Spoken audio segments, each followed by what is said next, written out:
Hello, this is Robert Rickover at Body Learning, and today my guest is Alan Bowers, who is an Alexander Technique teacher, singer, and singing teacher who lives on the Upper West Side of Manhattan, New York City.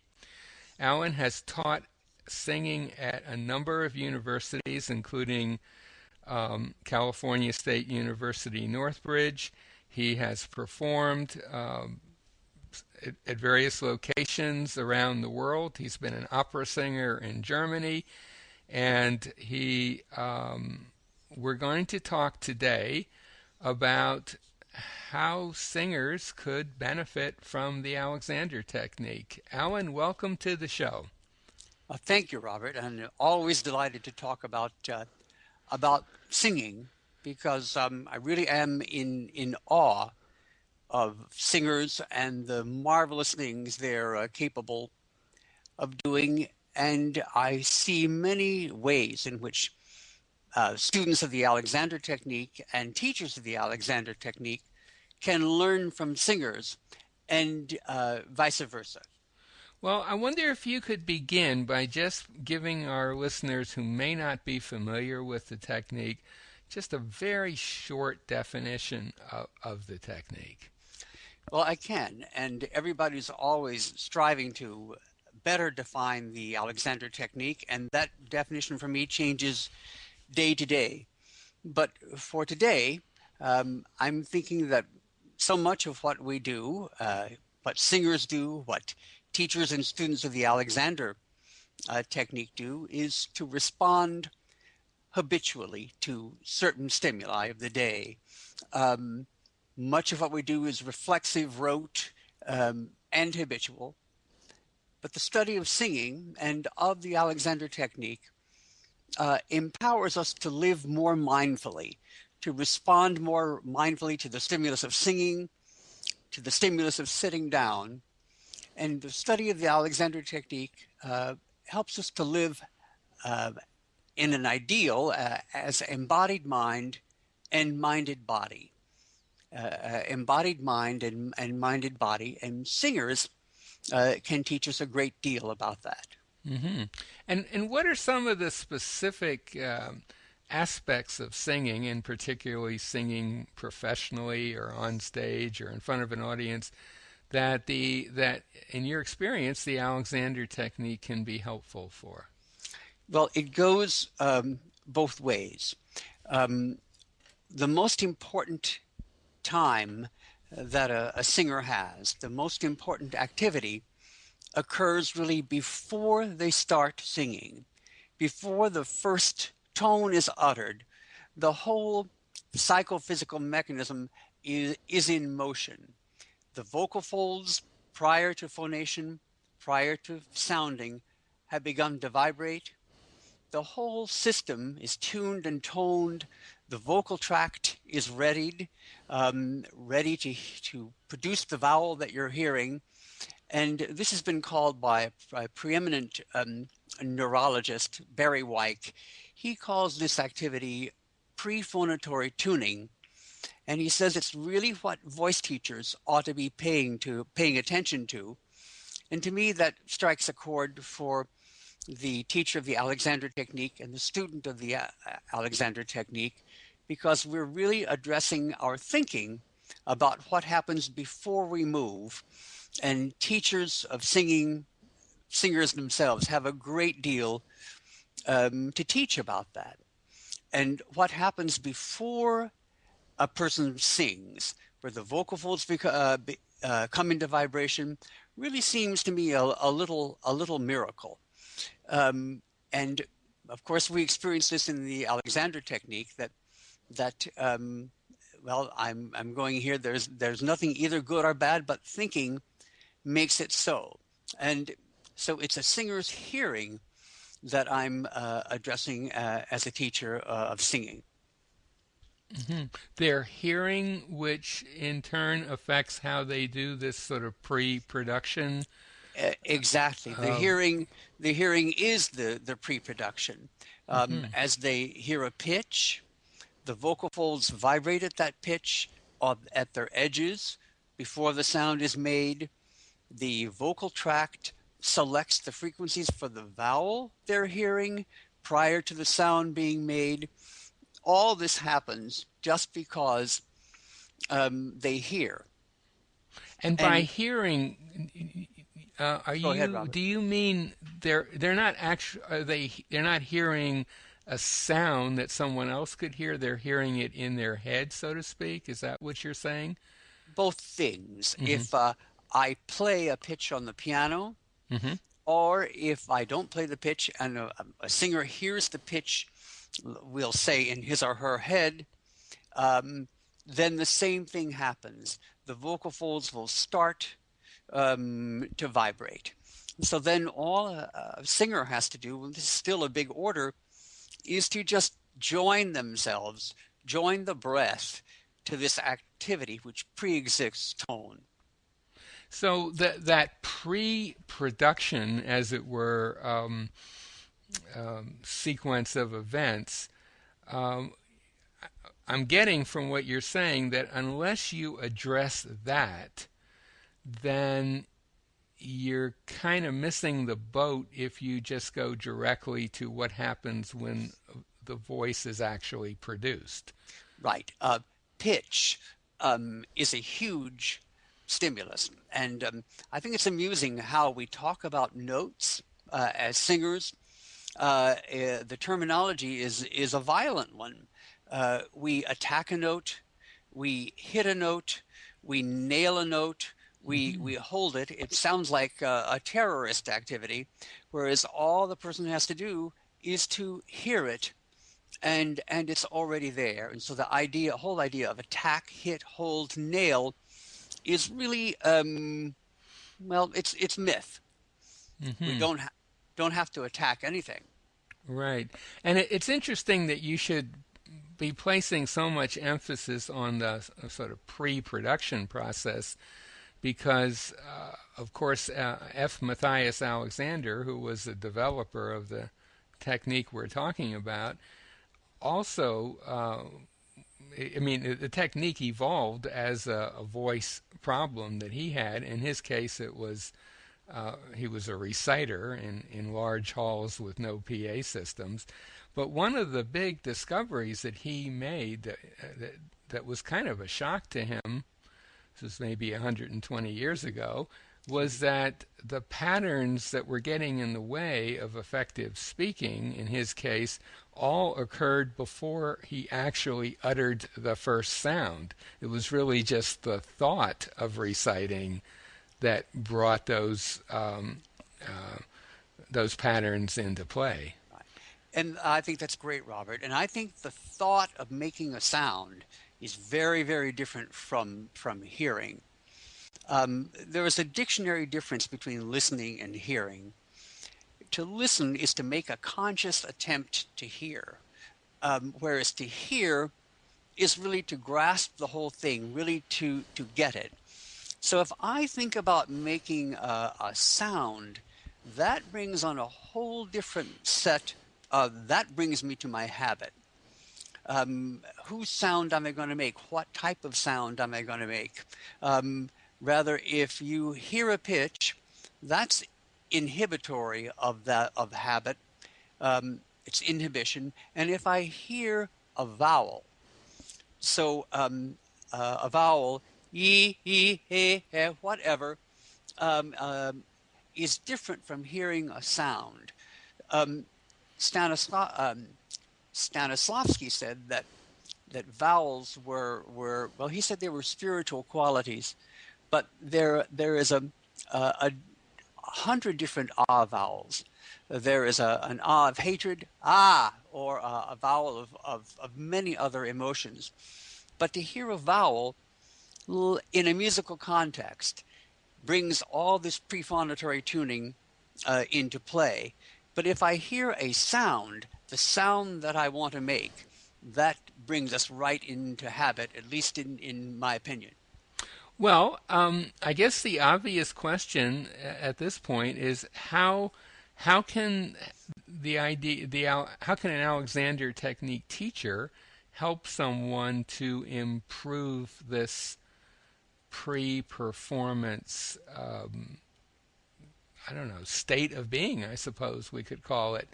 And maybe if you could give a specific example of someone you've worked with on this part of singing. Right. Well, I'm not sure. I'll think of someone specifically, Hmm. but that's really my work with everybody, to get them to hear, and then just hear a vowel, hear a pitch, and then I ask them just to vibrate on pitch. So I don't ask them to make a sound, but to hear ah and just ah, and to keep that going, just to keep that vibrating. And everybody responds to that in a beautiful way, and sometimes phenomenally different from what the sounds that they usually make. So the way the Alexander teacher can work with a singer is to um, no longer make them move from a chair, um, no longer make them make sound or encourage them to make sound, but to think, but merely to hear and to vibrate, to think in, well, um, Walter Carrington, I believe, said that we think in movement. And so if we can get a singer thinking in movement, we've done given them a tremendous blessing. Hmm. And we should say here that Walter Carrington was a very well-known Alexander Technique teacher in London, someone who studied with Alexander and has taught a great many Alexander Technique teachers. I'm Exactly. wondering. I certainly myself don't in any way specialize in working with singers, but I have worked with quite a few, and I wonder if the approach that I often use with a singer, and I'm just curious how it meshes with your ideas here, is I'll ask them to just think about singing, imagine that they're singing, and get them to notice what patterns come into play doing that or not doing that in this case. Does that mesh at all with your ideas of the pre-production process and how the technique can work? Yes and no. Um, I think to get them to imagine uh, singing, that's valuable, but I think it can be still more specific if we really talk about hearing.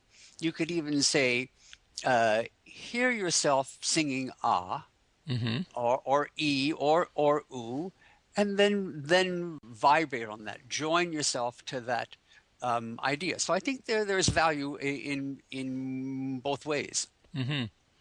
So I'm thinking here in terms I'm assuming that most singers who go for Alexander Technique lessons are probably not going to find a teacher who's also a professional singer. They're going to find a teacher who can help them but may not be a musician themselves.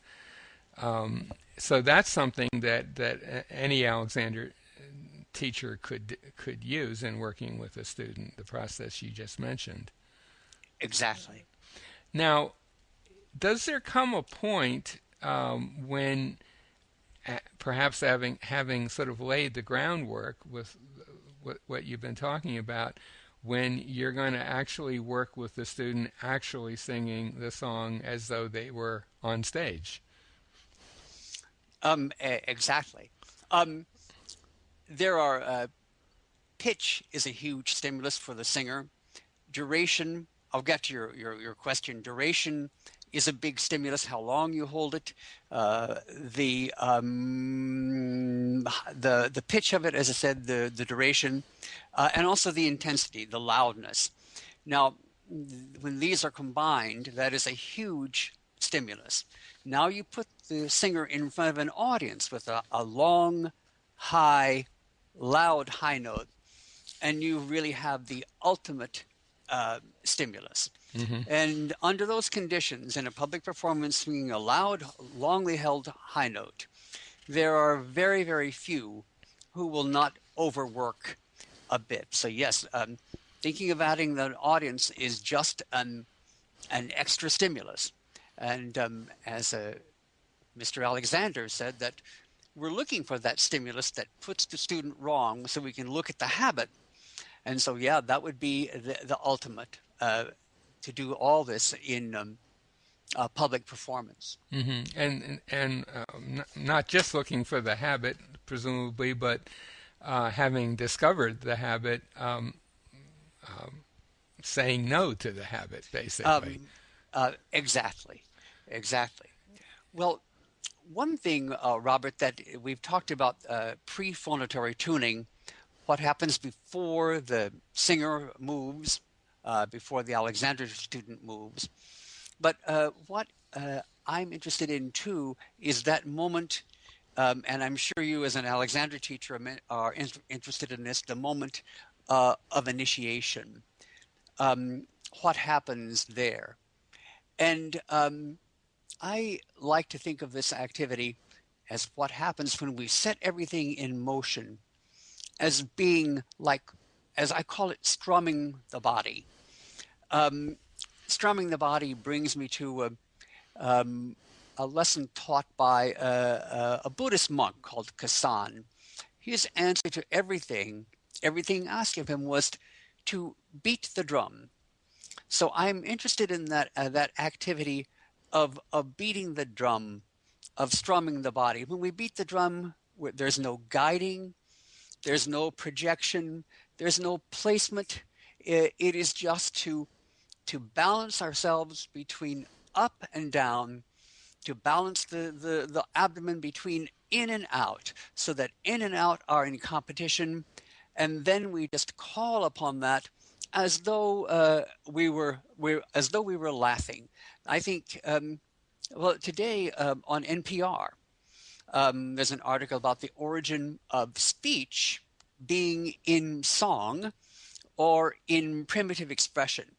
So I think the nearest thing to what one does when one sings is laugh. And so if you laugh the vowel, if you strum the body while you're hearing a vowel, something marvelous happens. And I think that's something that Alexander teachers can work with. So you're sort of, at least for the time being, staying away from any ideas of projection or that sort of thing. 100%. 100%. Now, would that be at all analogous or related to what you often hear from singers, which is they can sing beautifully in the shower when they're just singing to themselves for fun, but once they're on, it's a recital or a classroom situation, then it everything falls apart. Well, there's a lot there in that. I think because of the acoustical benefit of a shower, we may think that we're singing a little bit better than we actually are. Mm-hmm. But I have always been somebody who couldn't dance. And in the privacy of my own home, when I sort of let loose, I say, gosh, if I could only do this out in the world. Well, I think that there's within us, something magnificent in everybody, and we don't always get to show that. And I think everybody is capable of singing at a rather good level. Mm-hmm. So I think the shower analogy is part myth, but I also think there's a truth in that we that everybody wants to sing, everybody can sing, and I've read that the reason everybody likes to sing, that everybody loves singing, or most everybody loves to listen to it, is because singing expresses a very, very high equilibrium. And we love singing maybe for the same reason that we love a really fantastic gymnast. The equilibrium is great. And so we want all to express that kind of equilibrium. And in singing, it's probably greater than in any other endeavor. At least that's according to neurologist Barry Weick. I've Hmm. gone on too long about that. Well, and I'm wondering, and this might be a way, a little bit of summing up what you've been talking about. If a singer typically has had singing lessons from a singing teacher, what what is it that someone who is an Alexander technique teacher can help the singer with, just in very general terms, that a singing teacher or singing coach might miss? Hmm. Well, uh, I'm pausing here just a moment.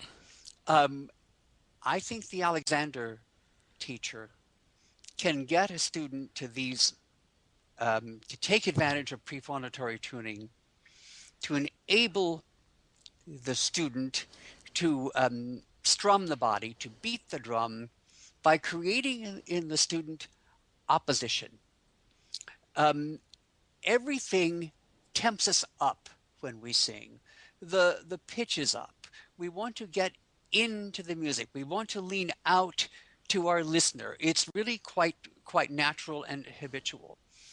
But to get the student to stay back um, and not go out, and one great teacher said, the direction of the thought can never be out. So I would argue with the whole idea of projection.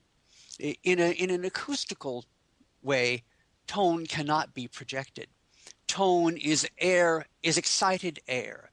Um, so to get a student to stay back, to oppose, to find a balance between in and out, between the inspiratory and the expiratory and the inspiratory.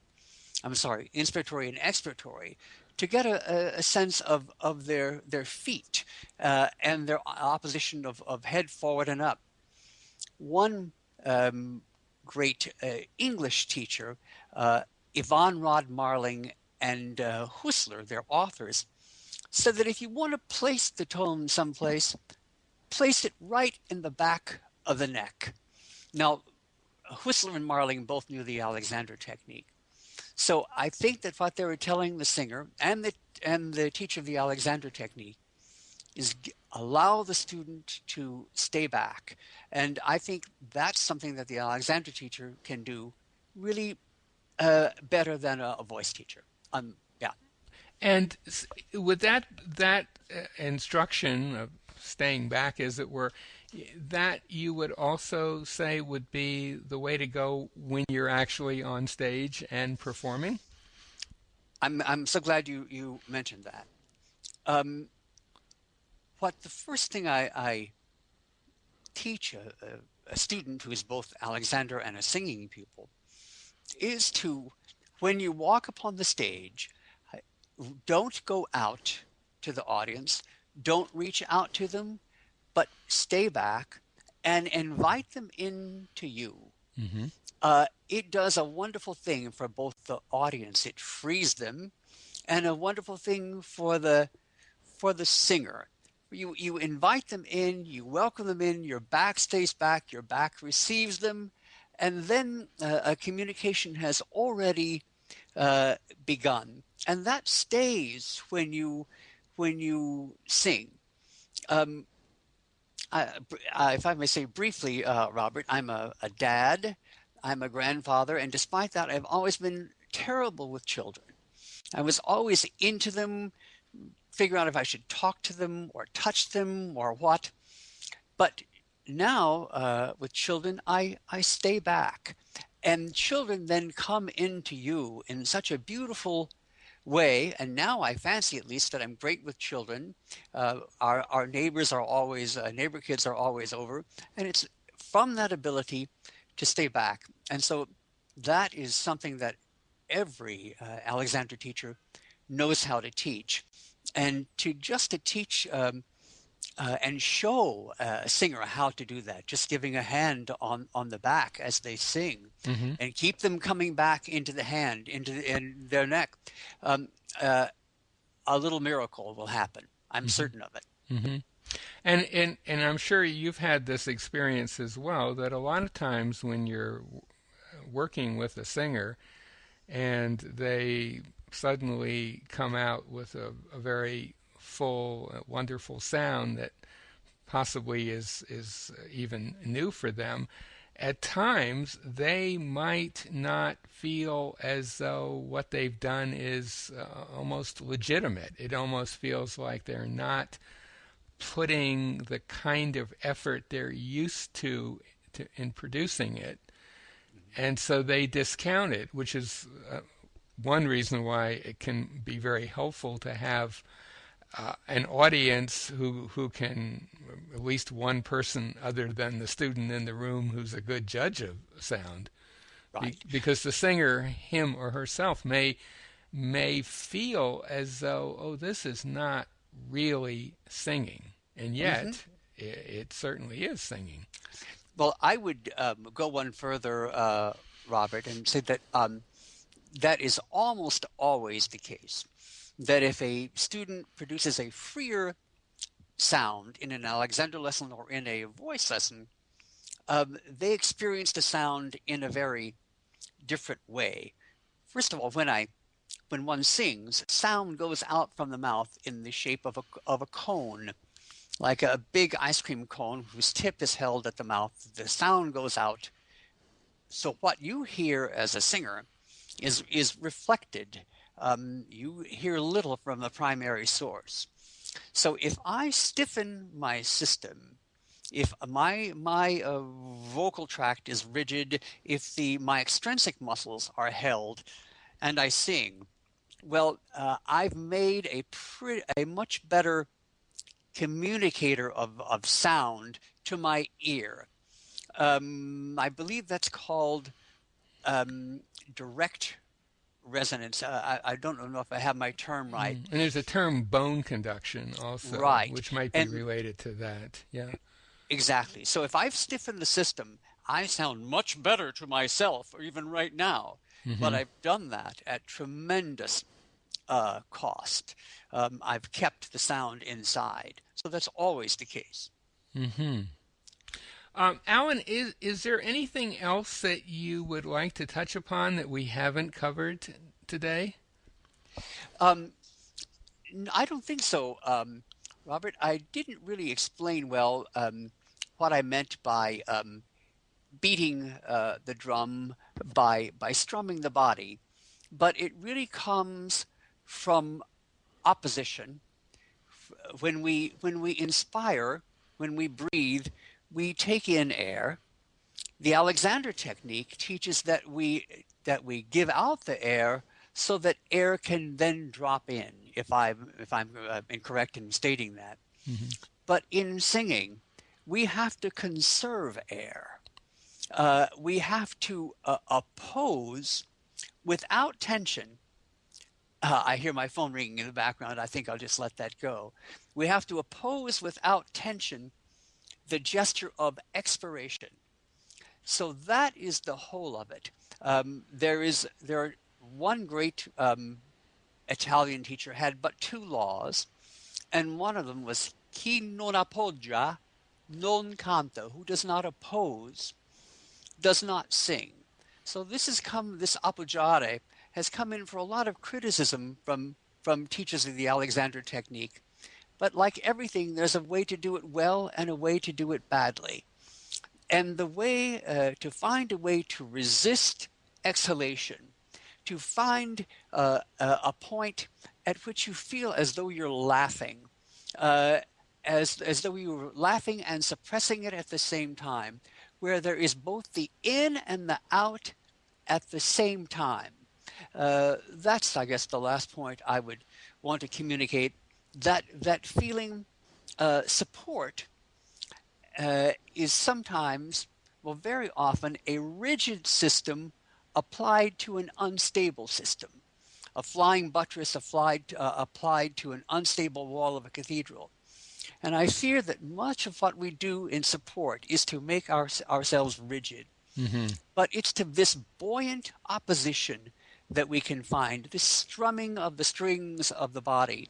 That's the idea I think I'd like to imperfectly leave with you. Right, and if I could just pick up on one thing that you said about support, I think pretty much every Alexander Technique teacher who's worked with singers has come up against this idea that students have of what they need to do to have proper support.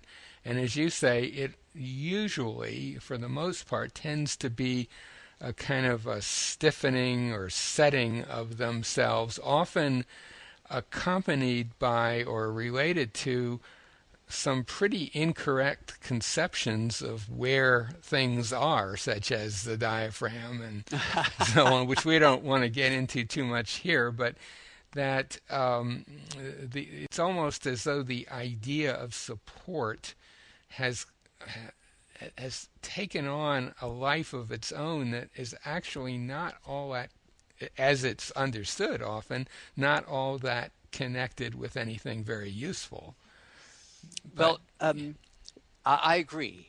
And I think that there's a great deal to be said for instability within stability. Hmm. I forgot who it was that said that a person standing in air, I believe this was Mr. MacDonald, another great teacher of the Alexander Technique, he said that a person standing in air is more like swimming than standing. He said, as though you were swimming in air.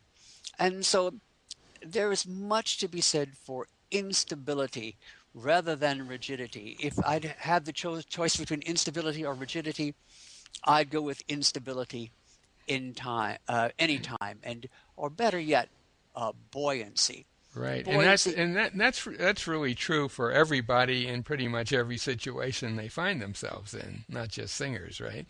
I think you're right, Robert. Yeah. Well, unless you have anything else you want to add, I think this might be a good place to end our conversation. Well, it has been a conversation, Robert, and I've enjoyed it very, very much. I was not looking forward to speaking into dead airspace for 20 minutes, but this has been great fun.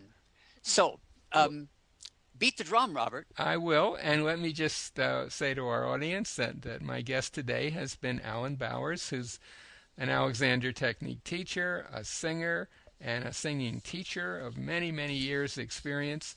And if anything that we've been talking about intrigues you, and bearing in mind that we're describing processes that really have to be experienced, I think a bit to be appreciated. But if we've given you something, if it's been intriguing to you, if you live anywhere in the New York City area, Alan lives up on the Upper West Side, not too far from Columbia University.